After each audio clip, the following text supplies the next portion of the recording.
Okay, guys, now we're going to talk about our next PowerPoint in personal characteristics of a healthcare worker, which is stress and stress management. So the first thing we need to do is identify things that give us stress or stressors. That's what they're called, stressors. If it's something that gives you stress, it is a stressor. So what was the event? Why do you feel stress about that event? How much stress do you experience over that event or over that task? Like maybe it's something on Canvas that you're stressing about. Do you have negative or positive feelings? And a lot of us probably have negative feelings right now, but we're learning, so we're going to keep chugging at it. So the problem-solving method, I'm going to give you a handout so you'll be able to see a picture of this, but these are the 7 steps in the problem-solving method. The first step is gather information. I know you've heard people say, oh, first step is identify the problem. Well, to identify the problem, you've got to gather information before you can even find the problem. So that first step will always be gather information. The next thing you're going to do, the second step, is identify what the problem is. After that, then you're going to list possible solutions that can help that problem. Fourth step is make a plan. Fifth is act out that plan, put it in motion. 6 is going to be evaluate that plan. Did it work? Did it not work? Number 7, if it didn't work, you're going to change that plan. You're going to make revisions, okay? So the important thing to know is gather information is going to be your first step. So gather information, identify the problem, and list solutions. That's going to be your first 3 steps to the problem-solving method. Your physical reaction to stress. When we are having a stressful event, we just need to stop what we're doing, breathe, reflect on what happened, and choose our actions from here on out. Okay, so sometimes you just have to stop, take a breather, breathe for just a couple minutes, a couple of deep breaths, and then think about what's happened and choose how you're going to react.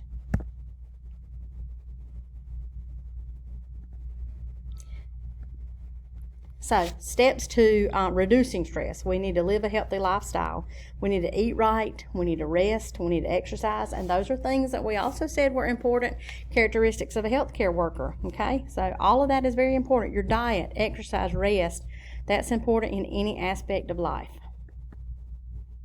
Take a break from stressors. When you feel like you are just about to lose your mind or you're just getting very anxious and upset, sometimes it's better just to sit down, kick your feet up, relax for a minute, take your mind off of things, get away from it a couple of minutes. Now, with that being said, do you get away from it for 2 days?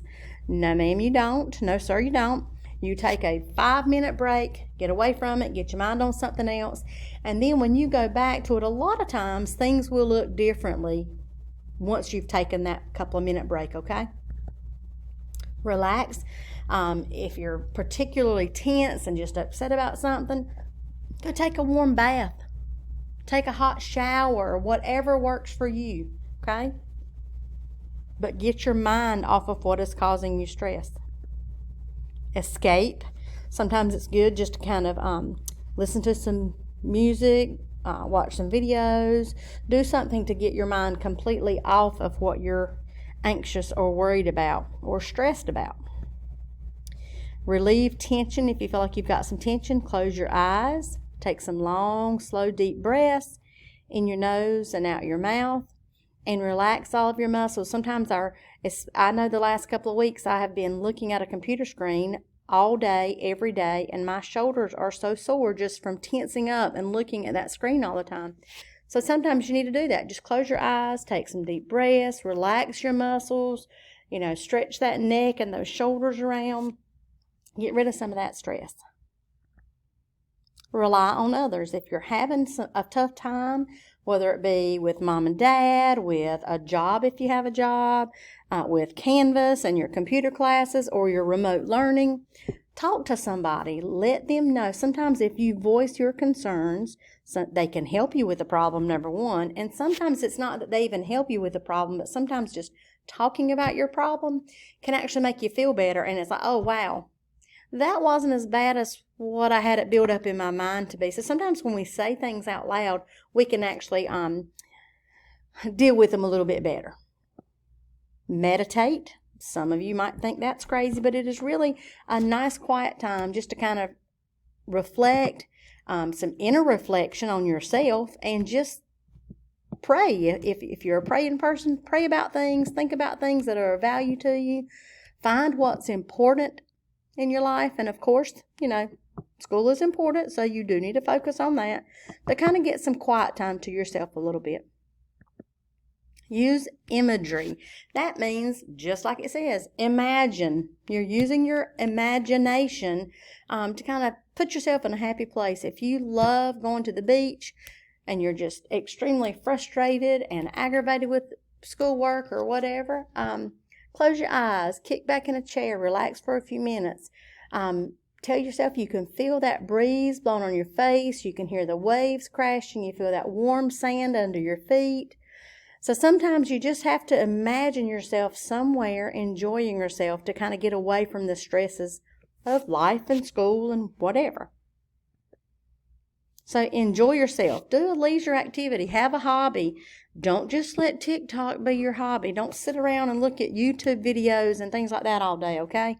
Get out and do something productive. Learn something. I don't know. I do a lot of crafts. I love painting and making stuff. So do something that's a fun activity for you and you're actually doing something, okay? Renew yourself. Learn some new skills. Join a club. You can't do that right now simply because we're not at school. But join a club. Get to meet new people. Meet somebody, and go for a walk. But you need to kind of get back to you. It's not always about work or school or whatever. Make sure that your mental health is good. Think positively. Of course, we want to think positively. You need to reflect on the things that you have accomplished. If you've got 4 or 5 things that are due today and you're just stressed out because so many things are due, just say, look, I've gotten 3 of them done. I've only got 2 more to do. So when I finish those 5 things, I'm going to give myself a little break. But focus on the things that you have done. Don't think, oh my gosh, I've got 5 assignments due today. Work one at a time and make yourself feel proud that you've accomplished the things that you have. Develop outside interest. And that's kind of along the same lines of learning a hobby. Don't just focus on 1 or 2 things in life. Just learn to do different things, okay? Get out and be productive. Seek assistance or delegate tasks when needed. If you need help, ask for it. Nobody can do everything by themselves. Some people are absolutely great at this Canvas online learning, and that's great. Some people are struggling. If you are struggling or you're having questions or concerns, ask somebody. You are probably not the only one with those questions, so ask somebody and get somebody to help you. Don't feel like you're any less because you're having to ask for help. Don't ever do that. Always ask for help when you need it. Nobody can do everything. Avoid too many commitments. This is more of an adult thing, of course, but avoid too many commitments. Learn to say no. If everybody knows that you will do something, a lot of people are going to ask, hey, can you help me do this? Will you go do this for me? Will you cover my shift for this? And we want to be nice and we want to be accommodating and help people because you want to be helped too. But you also can outstretch yourself. You can stretch yourself too thin to where you're not doing things well. And if you're going to do something, you need to do it well. So avoid too many commitments. Now, I'm not saying if Mama says you need to wash some clothes today and clean your bedroom that you have to say, no, Mama, my teacher said no because I have schoolwork to do. That's a big fat negative, okay? That's not too many commitments when Mama asks you to do a few things on top of your schoolwork. You can handle that. This is more of an adult, okay? Now, I've got relaxation time up here. What I want you to do, I'm going to give you a link in another part of this assignment, or another part of this module. That's going to be like a YouTube video of relaxation music. I want you to sit for 10 minutes with your eyes closed and listening to this video, okay? Promise me you'll do that.